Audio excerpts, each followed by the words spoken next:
श्री स्वामी समर्थ. नमस्कार मित्रांनो. यामुळे तुमचं पादत्राण तुटेल. करोडपती तुमच्या 7 पिढ्यांचे भवितव्य बदलेल. आज मी तुमच्यासाठी एक असा गुप्त आणि रहस्यमय उपाय घेऊन आली आहे, जो आहे तुटलेली चप्पल. मित्रांनो, ज्या तुटलेल्या चपलांना लोक अशुभ आणि निरुपयोगी मानतात, त्या पहा. हे समजून घ्या आणि फेकून द्या. पण तो उपाय जो मी आज तुम्हाला सांगणार आहे, तो उपाय ऐकल्यानंतर तुम्ही तुमची तुटलेली चप्पल फेकायला विसरलात आणि आजच तुटलेली चप्पल शोधायला सुरुवात कराल, जो पूर्वी मोडला गेला होता.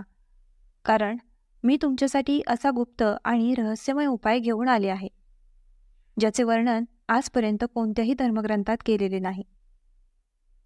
मित्रांनो, ही युक्ती किंवा तंत्रमंत्राची पद्धत नाही. हा एक असा सकारात्मक उपाय आहे, ज्यानंतर तुम्हाला तुमच्या नशिबाची रेषा आपोआपच वर जाताना दिसेल. तुमचे नशीब संपेल. तुमच्या घरात कधीही संपत्तीची कमतरता भासणार नाही आणि तुमच्या आयुष्यातील प्रत्येक दुःख दूर होईल. होय मित्रांनो, आजच्या काळात लोकांच्या जीवनात खूप वेदना आणि दुःख आहे. एखाद्या व्यक्तीला पालकांच्या अपराधीपणामुळे त्रास होतो. कोणी वास्तुदोषाने त्रासलेला असतो, तर कोणी ग्रहदोषाने त्रासलेला असतो. एखाद्याच्या लग्नात अडथळे येतात. कोणाच्या तरी डोक्यावर इतके कर्ज आहे की त्याला कर्ज घेऊन कंटाळा आला आहे. तुटलेली आहे. कोणालाच बाळाचा आनंद मिळत नाही. कुणाच्या घरी आनंद नाहीसा झाला आहे. तर पहा, आज मी या सर्व समस्यांवर असा एक गुप्त उपाय घेऊन आली आहे. तो ऐकल्यानंतर आणि केल्यानंतर तुमच्या आयुष्यात कधीही पैशांची कमतरता भासणार नाही. होय मित्रांनो, हा उपाय ऐकण्यापूर्वी माझे हात जोडून एक छोटीशी विनंती आहे की तुम्हा सर्वांना हा व्हिडिओ आवडला पाहिजे आणि कमेंट बॉक्समध्ये जय महालक्ष्मी असे लिहिले पाहिजे. मित्रांनो, तुटलेली चप्पल ही सामान्य चप्पल नाही. तुटलेल्या चप्पल देखील माता लक्ष्मीला तुमच्या घराकडे आकर्षित करू शकतात. तुम्हाला तुमच्या घरात माता लक्ष्मीचे कायमस्वरूपी निवासस्थान देखील मिळू शकते. तुटलेल्या चपलांना सामान्य समजू नका. मित्रांनो, हा उपाय जाणून घेतल्यानंतर तुम्हाला त्याच्याशी संबंधित सावधगिरी देखील ऐकावी लागेल. कारण केवळ उपायाने तुम्हाला फायदा होणार नाही. जोपर्यंत तुम्ही या उपचाराशी संबंधित नियम पाळत नाही, तोपर्यंत लक्षात ठेवा की या उपचाराचा सकारात्मक परिणाम होण्याऐवजी तुमची छोटीशी चूक नकारात्मक परिणाम निर्माण करू शकते. त्यामुळे लक्षपूर्वक ऐका. आपल्या हिंदू सनातन धर्मात लोकांना माहीत नसलेल्या छोट्या छोट्या गोष्टींबद्दल असे अनेक महान उपाय सांगितले गेले आहेत. आता तुम्ही विचार करत असाल की हे गुरुजी फक्त एका तुटलेल्या चप्पलने अशा प्रकारे जीवनातील त्रास दूर करतील. म्हणून मी तुम्हाला सांगते, तुटलेल्या चपलांकडे पहा, ज्यांना आपण सामान्य जीवनातील सर्वात अपवित्र, सर्वात निरुपयोगी, सर्वात क्षुल्लक आणि फेकण्यायोग्य वस्तू मानतो. परंतु सनातन गुणात तंत्रांतील लोकग्रंथ, प्राचीन ग्रामीण परंपरा आणि काही गुप्त साधना ग्रंथांमध्ये तीच तुटलेली चप्पल प्रत्यक्षात अशी एक गोष्ट मानली जाते, ज्यामध्ये मनुष्याची गरिबी, त्यांचे पाप, त्यांचे दुर्दैव, त्यांचे ग्रहीय दोष, त्यांचे पितृदोष आणि अगदी त्यांच्या पिढ्यांचे दुर्दैव देखील चिकटून राहतात. कारण आपण आपल्या पायात चप्पल कुठे घालतो? होय, पहा, चप्पल ही केवळ पायांची वस्तू नाही, तर ती पृथ्वीशी जोडलेली आहे आणि ज्याला सनातन धर्मग्रंथांमध्ये पृथ्वी म्हणतात. आई असे म्हटले गेले आहे आणि जेव्हा चप्पल फुटते तेव्हा असे मानले जाते की त्याने स्वतःवर काही मोठी दुष्टता, काही मोठी आपत्ती किंवा काही आसन्न संकट ओढवले आहे. होय, बऱ्याच लोकांना असेही वाटते की जर मंदिरातून चप्पल चोरीला गेली तर असे मानले जाते की पनौती काढून टाकण्यात आली आहे. जर अनेक लोकांच्या चप्पल तुटल्या असतील तर एक मोठे संकट टळले आहे असेही मानले जाते. त्यामुळे या सर्व परंपरा प्रत्यक्षात खऱ्या आहेत. होय, मित्र मला सांगतात की हेच कारण आहे की जुन्या काळात संत, तांत्रिक आणि काही घरमालक देखील तुटलेल्या चप्पलला सामान्य कचरा मानत नव्हते, तर ती जाणीवाने भरलेली वस्तू मानायचे. का? कारण त्या व्यक्तीच्या चरणांच्या स्पर्शाने त्यांच्या ऊर्जेची, त्यांच्या स्वभावाची, त्यांच्या नियतीची आणि कृतींची छाया शोषली जाते.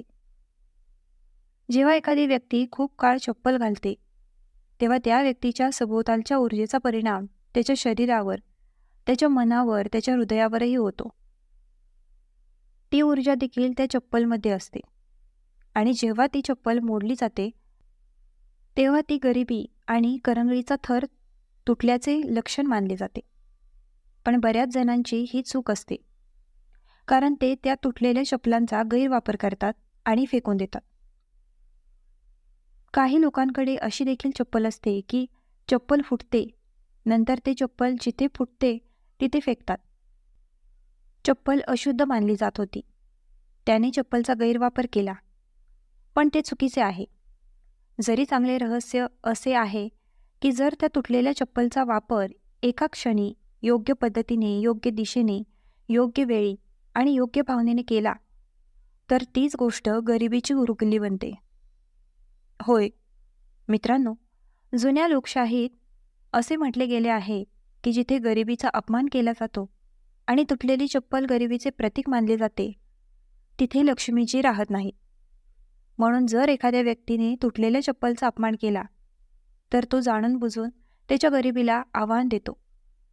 पण ज्या व्यक्तीला त्याचे रहस्य समजते, ज्या व्यक्तीला शास्त्रांमध्ये नमूद केलेले पद्धतशीर ज्ञान माहीत आहे, तो त्या तुटलेल्या चप्पलमधून त्याच्या नशिबाचे कुलूप उघडतो.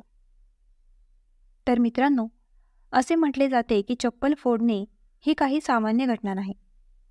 असे म्हटले जाते की चप्पल फोडणे हे एक लक्षण आहे की व्यक्तीच्या आयुष्यात वर्षानुवर्षे जमा झालेली नकारात्मक ऊर्जा आता त्याच्या शिखरावर पोचली आहे आणि बाहेर पडू लागली आहे.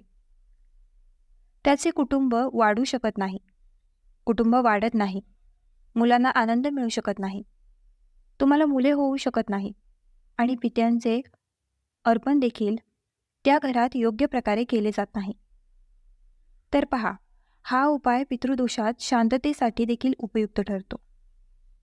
चप्पल ठेवताना तुम्हाला मागे वळून पाहण्याची गरज नाही, कारण मागे वळून पाहणे हे तुम्हाला तुमची गरिबी पुन्हा दिसत आहे याचे प्रतीक आहे. म्हणून जेव्हा जेव्हा तुमची चप्पल तुटते, तेव्हा तुम्ही ती चप्पल तुमच्या घराबाहेर दक्षिण दिशेकडे तोंड करून ठेवा. होय मित्रांनो, तुटलेल्या चप्पलजवळ कधीही दिवा लावू नये, हे फार कमी लोकांना माहिती आहे. शनिवारी संध्याकाळी सूर्यास्तानंतर त्या तुटलेल्या चप्पलजवळ दिवा लावू नका. हे माता, माझ्या दारिद्र्याबद्दलचे माझे आभार आता संपले आहे, यासाठी जवळ उभे राहून लक्ष्मी मातेला मनापासून प्रार्थना करणे खूप महत्त्वाचे आहे. माझी पत्नी माझ्या घरी राहते, दिवा जळत नाही याचे कारण म्हणजे दिवा ऊर्जा आकर्षित करतो आणि येथे आपल्याला ऊर्जेचा निरोप घ्यावा लागतो. पहा, जेव्हा आपण कोणतीही पूजा करतो, कोणत्याही हारांचा जप करतो किंवा देवाशी संबंधित काहीही करतो, तेव्हा आपल्याला सर्वात आधी दिवा लावतो, नाही का? ज्याप्रमाणे आपण मंदिरात जातो, त्याचप्रमाणे देवाला आकर्षित करण्यासाठी आपण तिथे दिवा देखील पेटवतो. लक्ष्मी मातेला तुमच्या घराकडे आकर्षित करण्यासाठी घराचा मुख्य दरवाजा देखील दिव्याने पेटवला जातो. पण इथे तुम्हाला दिवा लावण्याची गरज नाही, कारण इथे तुम्ही तुमची नकारात्मक ऊर्जा पाठवत आहात. तुमची नकारात्मक ऊर्जा पाठवत आहात, म्हणून इथे दिवा लावू नका. आता लक्षात ठेवा की दुसऱ्या दिवशी रविवारची सकाळ जोडली गेली आहे. पहा, रविवारी सकाळी ती तुटलेली चप्पल उचला आणि घरात न आणता घरापासून दूर निर्जन ठिकाणी पिंपळाच्या किंवा वडाच्या झाडाजवळ ठेवा. तुम्हाला ते झाडावर टांगण्याची गरज नाही, ते फक्त मुळाजवळ ठेवा. जिथे असताना मागे वळून न पाहता परत या. तुमची गरिबी आता तुमच्या आयुष्यातून वेगळी झाली आहे, याचे हे लक्षण आहे. आता एक मोठे रहस्य ऐका. अरे, या गोष्टी मजेदार आहेत हे ऐकल्यानंतर हे रहस्य अनेक लोकांसाठी एक विनोद देखील असेल. पण नाही. या उपायानंतर तुम्हाला त्या तुटलेल्या चप्पलबद्दल कोणाशीही चर्चा करण्याची गरज नाही. तुम्ही पिंपळाच्या झाडाजवळ आणलेल्या तुटलेल्या चप्पल किंवा तुम्ही दक्षिण दिशेकडे तोंड करून आणलेल्या तुटलेल्या चप्पल किंवा तुम्ही तुमच्या घराबाहेर आणलेल्या तुटलेल्या चप्पल. मित्रांनो, तुम्हाला हे पाहण्याची गरज नाही. चर्चा करण्याची गरज नाही. कारण गरिबी प्रथम शब्दांद्वारे परत येते. पहा, तुमच्या आयुष्यात ही गोष्ट तुमच्या बऱ्याचदा लक्षात आली असेल की तुम्ही वारंवार म्हणता की मी गरीब आहे, माझ्याकडे पैसे नाहीत, मी कर्जात आहे. म्हणून या सर्व गोष्टी आपल्या जीवनातही खऱ्या आहेत. जर आपण सकारात्मक गोष्टी बोललो तर सकारात्मक गोष्टी लगेच प्रभावी होणार नाही, पण नकारात्मक गोष्टी खूप लवकर प्रभावित होतात. त्यामुळे गरिबीतील पहिली गोष्ट शब्दांद्वारे परत येते. जो व्यक्ती हा उपाय करून गप्प राहतो, हळूहळू त्याच्या जीवनात चमत्कारिक बदल दिसू लागतात. मग काय बदल दिसून येतात? या उपायानंतर लोकांना अनेकदा अचानक जुने पैसे मिळतात. होय, नवीन नोकरी मिळण्याची शक्यता आहे. कारण नोकरीची उत्कंठा असलेल्यांना व्यक्तीच्या जीवनात नोकरी म्हणजे काय हे माहीत असते. जेव्हा कोणाच्याही घरात अन्न किंवा पेय नसते, तेव्हा शेजारी किंवा कुटुंबातील सदस्य येऊन ते देत नाही. म्हणून लक्षात ठेवा की जर तुम्हाला चांगली नोकरी शोधायची असेल तर तुम्ही तुटलेल्या चप्पलचा हा उपाय देखील केला पाहिजे आणि तुमच्या कामात होणारा व्यवसाय देखील नवीन संधी आणू लागतो.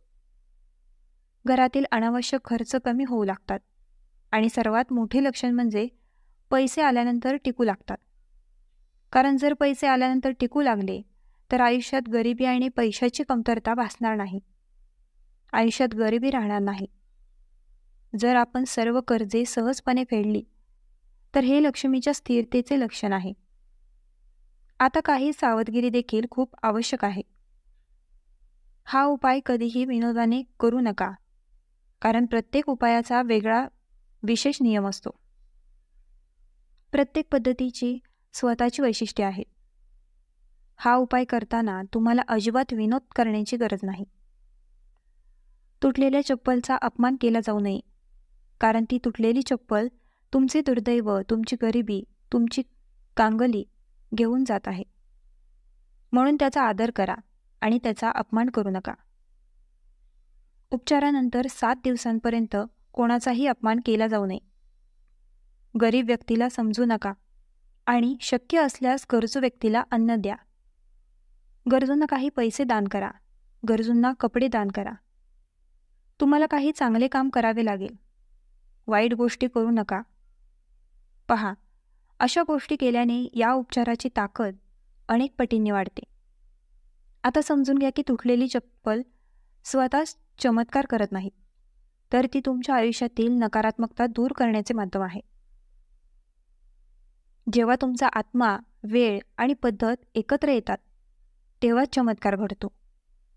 म्हणूनच हा उपाय प्रत्येकावर काम करत नाही, तर जो तो आदराने आणि विश्वासाने करतो त्याच्यावर काम करतो.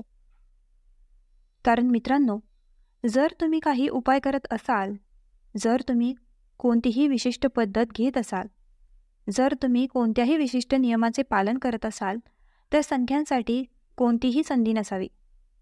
आता तुम्हाला एक गोष्ट देखील लक्षात ठेवावी लागेल की जरी तुम्ही हे उपाय करत असाल तरीही मनात कोणत्याही प्रकारची शंका नसावी. कारण शंका उपायांची ऊर्जा मंदावते, ते माध्यम बनते. म्हणून उपाय करताना तुमचे मन पूर्णपणे शुद्ध असले पाहिजे, हे तुम्ही लक्षात ठेवले पाहिजे. तुमचे हृदय शुद्ध आहे, तुमची जीभ, तुमच्या डोळ्यांनी सर्व काही शुद्ध ठेवले पाहिजे. कारण पवित्रता सर्वप्रथम माता लक्ष्मीला आकर्षित करते. कारण आपली घरे का स्वच्छ करतो? त्यामुळे दिवाळीच्या दिवशी देवी लक्ष्मीची पूजा केली जाते. तुम्ही तुमचे मन का शुद्ध करता? त्यामुळे तुमच्या मनात चांगले विचार येतील. तर मित्रांनो, हा व्हिडिओ कसा वाटला आम्हाला कमेंट करून नक्की सांगा आणि आपल्या ग्लो मराठी चॅनलला लाईक, शेअर, सबस्क्राईब आणि हाईप करायला विसरू नका.